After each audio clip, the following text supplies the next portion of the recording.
அதிக மீன் கிடைத்தும் தொடர் விலைவீழ்ச்சி காரணமாக ராமேஸ்வரம் மீனவர்கள் வேதனை அடைந்துள்ளனர்.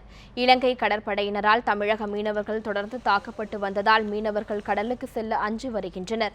இந்நிலையில் பழைய 500 மற்றும் 1000 ரூபாய் நோட்டுகள் செல்லாது என்ற மத்திய அரசு அறிவிப்பு காரணமாக பணத்தட்டுப்பாடு ஏற்பட்டுள்ளது.